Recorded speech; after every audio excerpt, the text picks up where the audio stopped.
Assalamualaikum warahmatullahi wabarakatuh. Selamat pagi kepada Ibu Eni dan teman-teman sekalian. Di kesempatan kali ini, kelompok 3 akan mempresentasikan hasil diskusinya tentang tes kreativitas. Sebelum kelompok 3 melanjutkan presentasi yang akan dimulai pada hari ini, kelompok 3 akan memperkenalkan anggota kelompoknya terlebih dahulu. Yang pertama ada Bella Putri Pertiwi, yang kedua ada Muhammad Rendi Nur Rahman, yang ketiga ada Nabila Sakafa Isyah, dan yang terakhir ada Nurfadia Najwa Sabrina. Sebelum kami menjelaskan apa itu tes kreativitas, kreativitas sendiri merupakan potensi manusia yang dimiliki sejak lahir, kemudian berkembang menjadi kemampuan kreativitas yang berbeda kualitasnya sesuai dengan yang dialaminya. Sedangkan tes kreativitas itu adalah suatu tes yang digunakan untuk mengukur kemampuan berpikir divergen, yaitu kemampuan memberikan bermacam-macam jawaban berdasarkan informasi yang diberikan, dengan penekanan pada keragaman, jumlah, dan kesesuaian. Dengan membedakan aspek kelancaran, kelenturan, orisinalitas, dan kerincian dalam berpikir, serta untuk merasakan dan mengamati adanya masalah, membuat dugaan tentang kekurangan, menilai dan menguji dugaan atau hipotesis, kemudian mengubah dan mengujinya lagi, dan akhirnya menyampaikan hasil-hasilnya. Selanjutnya ada tujuan tes kreativitas. Dari berbagai alasan yang dikemukakan untuk mengukur bakat kreatif, ada 5 alasan penting untuk mengenali bakat kreatif. Yang pertama, pengayaan.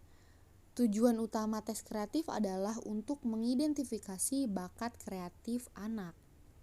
Yang kedua, ada remediasi.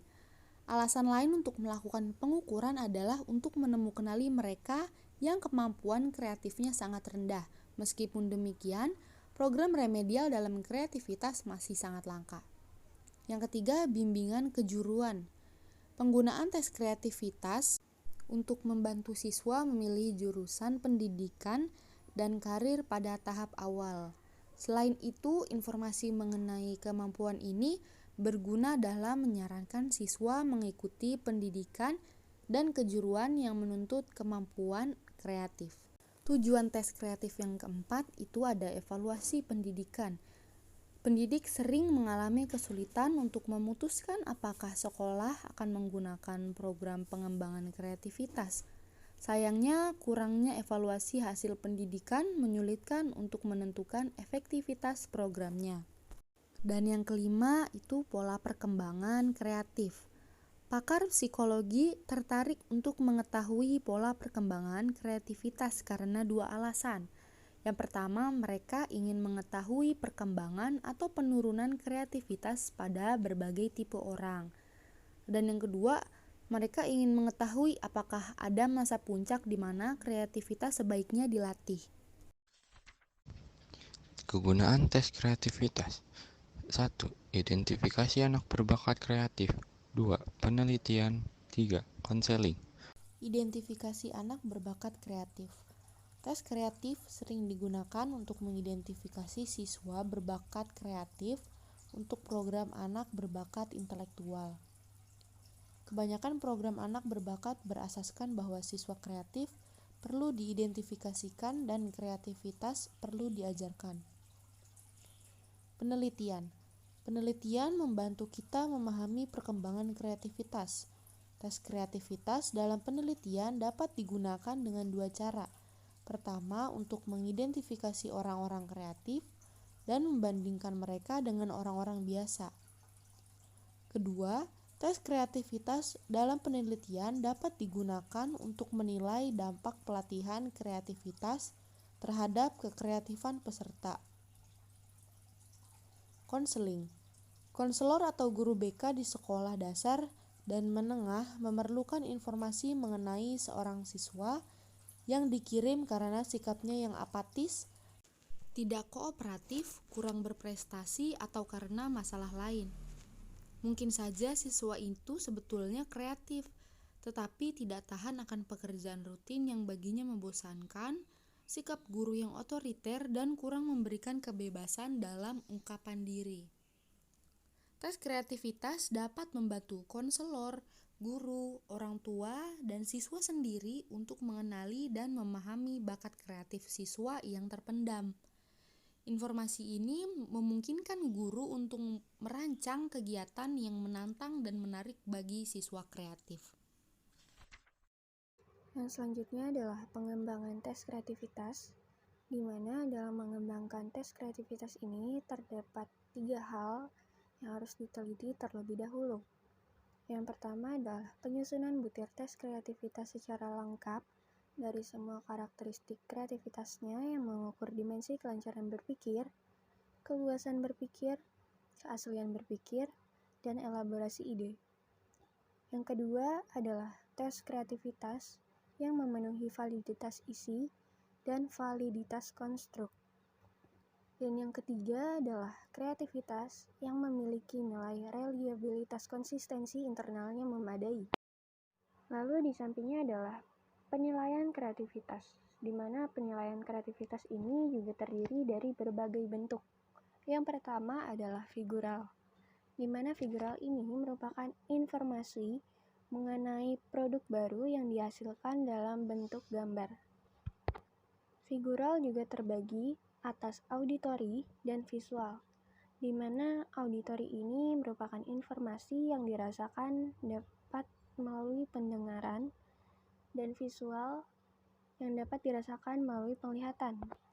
Lalu yang kedua adalah simbolik, di mana informasi dianggap sebagai simbol atau tanda-tanda yang memiliki maknanya sendiri.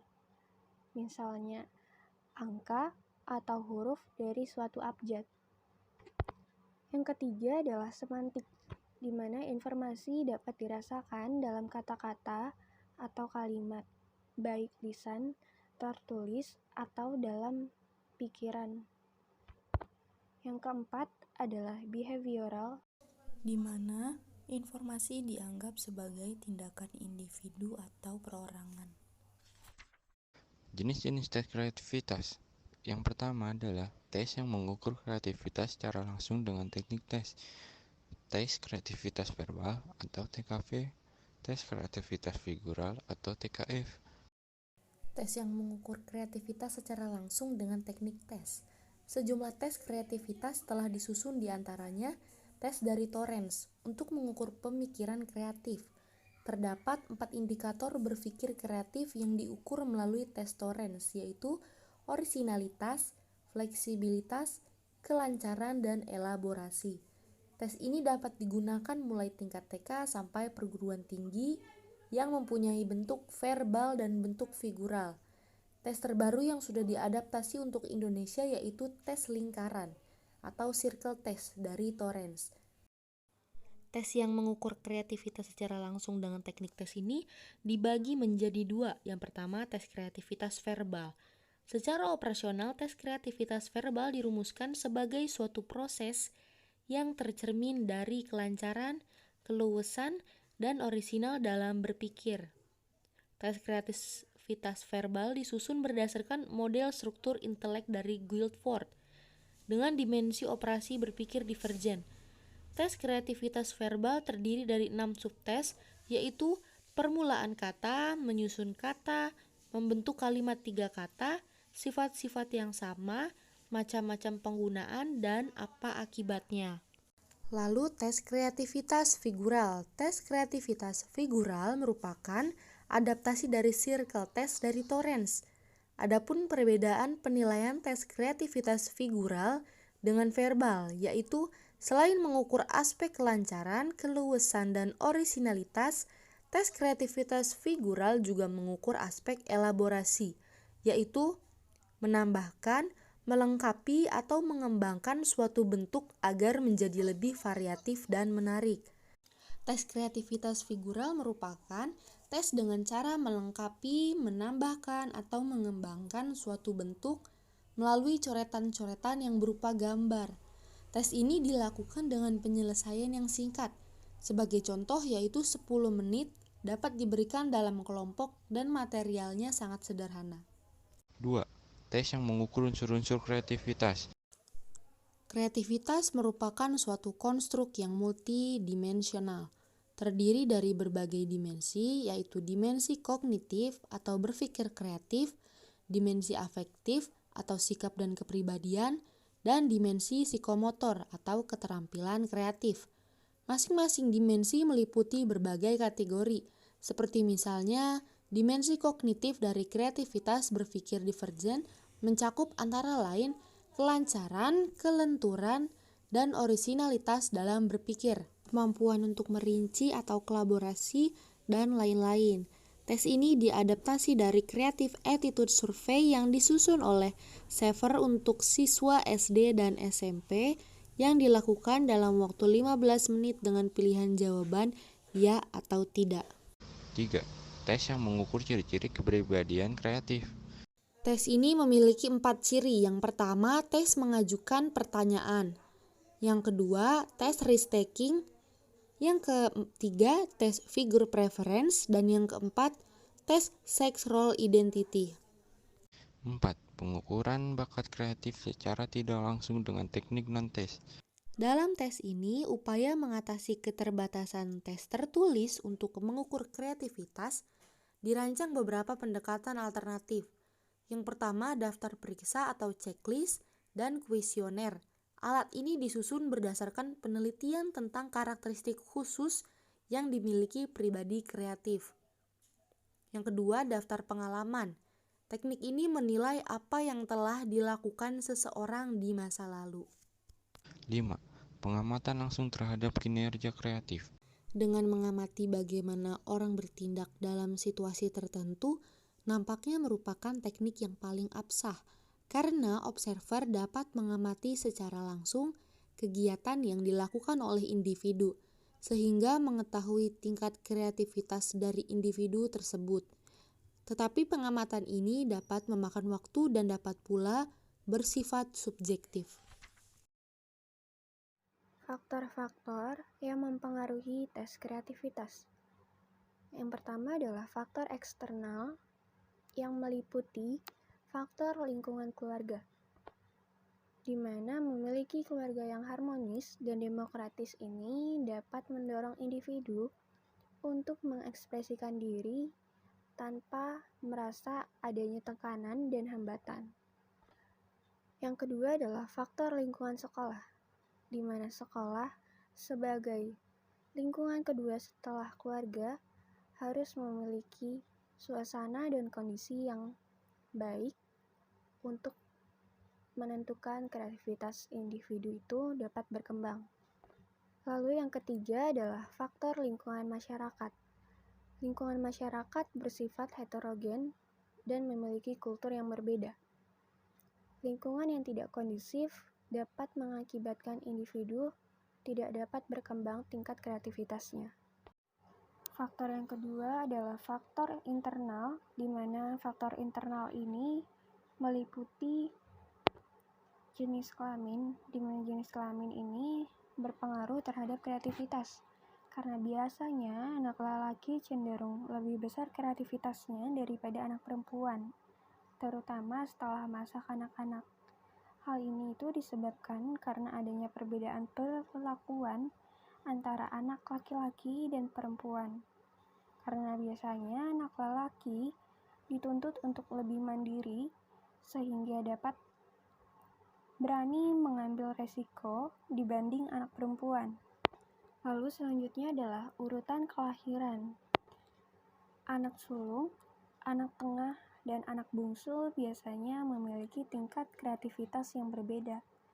Anak yang lahir di tengah, belakang, dan anak tunggal cenderung lebih kreatif daripada anak yang lahir pertama. Hal ini disebabkan karena biasanya anak sulung lebih ditekankan untuk menyesuaikan diri oleh orang tua, sehingga ia biasanya menjadi lebih penurut dan kreativitasnya itu mati. Lalu yang selanjutnya adalah intelijensi anak.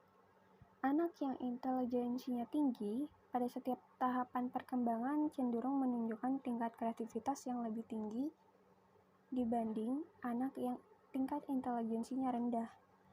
Karena biasanya anak yang pandai ini lebih banyak mempunyai gagasan baru untuk menyelesaikan konflik yang ada dan mampu merumuskan penyelesaian dari konflik tersebut. Lalu yang terakhir adalah tingkat pendidikan orang tua. Hal ini tuh disebabkan karena banyaknya prasarana serta tingginya dorongan dari orang tua sehingga memupuk anak-anak untuk menampilkan daya inisiatif dan kreativitasnya. Jadi dapat disimpulkan bahwa kreativitas tumbuh dan berkembang karena adanya faktor-faktor dari faktor internal dan faktor eksternal tersebut.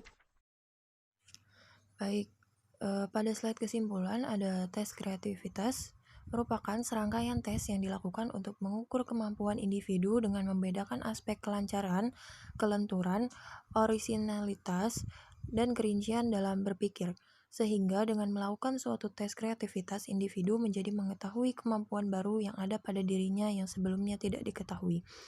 Diadakannya serangkaian tes kreativitas juga akan memudahkan guru BK untuk mengetahui kemampuan khusus yang dimiliki oleh siswa, sehingga guru mampu memberi kebebasan namun tetap mengarahkan serta memberikan dorongan untuk mengembangkan kemampuan, potensi, dan kreativitas yang dimiliki siswa agar berkembang dengan optimal. Sekian pemaparan materi dari kelompok 3, kurang lebihnya mohon maaf. Assalamualaikum warahmatullahi wabarakatuh.